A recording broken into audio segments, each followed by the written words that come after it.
নমস্কাৰ আপোনালোকে চাই আছে নৰ্থ ইষ্ট নাওৰ ষ্টুডিঅ'ত মই মৃন্ময় এটা ডাঙৰ খবৰ পুনৰ গ্ৰেপ্তাৰ হ'ল কংগ্ৰেছ নেতা ৰাহুল গান্ধী কিন্তু কিয়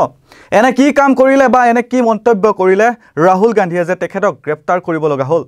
আৰু গ্ৰেপ্তাৰৰ প্ৰায় 30 পৰা 45 মিনিটৰ ভিতৰত তেখেতক জামিনো দিয়া হ'ল বুলি জানিব পৰা গৈছে এইখিনিতে আৰু আন এটা কথা কৈ থওঁ যে আসলতে সঠিককৈ ক'বলৈ গ'লে গ্ৰেপ্তাৰ নহয় তেখেতে আত্মসমৰ্পণ কৰিছে এতিয়া হয়তো সকলোৰে মনত এটাই প্ৰশ্ন উদয় হ'ব যে ৰাহুল গান্ধী ডাঙৰীয়ানো এনে কি কাম কৰিলে যাৰ বাবে তেখেতে আত্মসমৰ্পণ কৰিব লগা অৱস্থা আহি পৰিল অপৰাধটো হৈছে তেওঁৰ 2018 চনৰ 8 মেত বেংগালুৰুত কেন্দ্ৰীয় গৃহমন্ত্ৰী অমিত শাহৰ বিৰুদ্ধে এখন সভাত কিছু আপত্তিজনক মন্তব্য কৰিছিল আৰু সেইবাবে তেওঁৰ ওপৰত গোচৰ ৰুজু কৰা হৈছিল আৰু তাৰ পৰিপ্ৰেক্ষিততে আজি তেওঁ আত্মসমৰ্পণ কৰে 30 পৰা 45 মিনিট তাত থকাৰ পিছত জামিনত তেখেতক মুকলি কৰি দিয়া হয়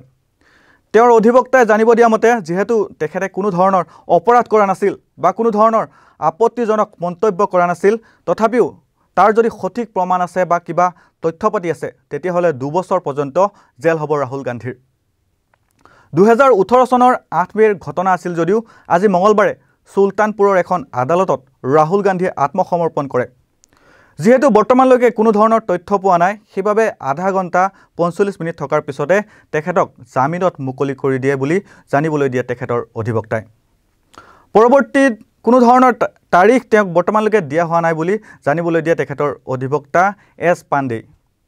যেহেতু ৰাহুল গান্ধীয়ে বেংগালুৰুৰ সেই সভাখনত বিজেপিৰ বিৰুদ্ধে বেয়াকৈ কোৱা বুলি মানহানি গোচৰ তৰিছে কিন্তু সঠিক প্ৰমাণ নথকাৰ বাবে তেখেতে অলপ সময় থাকি জামিনত মুকলি হৈ আহে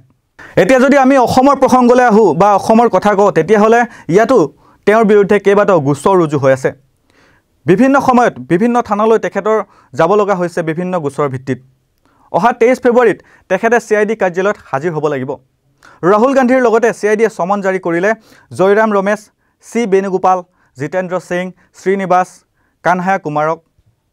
ইয়াৰ লগতে ভূপেন বৰা গৌৰৱ গগৈ দেৱব্ৰত শইকীয়ালৈ জাকিৰ হুছেইন আৰু ৰমেন শৰ্মালৈ সমন জাৰি কৰিছে CIDয়ে 23 ফেব্ৰুৱাৰীৰ পুৱা 11:30 মিনিটত হাজিৰ হোৱাৰ নিৰ্দেশ দিছে সকলোকে ন্যায় যাত্ৰাৰ সময়ত ৰাজহুৱা সম্পত্তি ধ্বংস কৰা গোচৰত সমন জাৰি কৰিছে CIDয়ে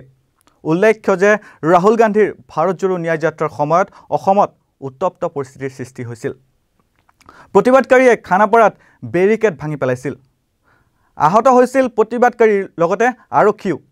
এই সন্দৰ্ভত CIDয়ে সমন জাৰি কৰিছে ৰাহুল গান্ধীৰ ওপৰত আৰু মুখ্যমন্ত্ৰী হিমন্ত বিশ্ব শৰ্মাই কৈছিল যেতিয়া ভূপেন বৰা দেৱব্ৰত শইকীয়াৰ বিৰুদ্ধে গোচৰ ৰুজু হৈছিল যে ৰাহুল গান্ধীৰো নাম আহিব একেবাৰে শেষত আৰু অৱশেষত সঁচাকৈ ৰাহুল গান্ধীৰ নামো হাঙুৰ খালে বিভিন্ন গোচৰৰ ভিত্তিত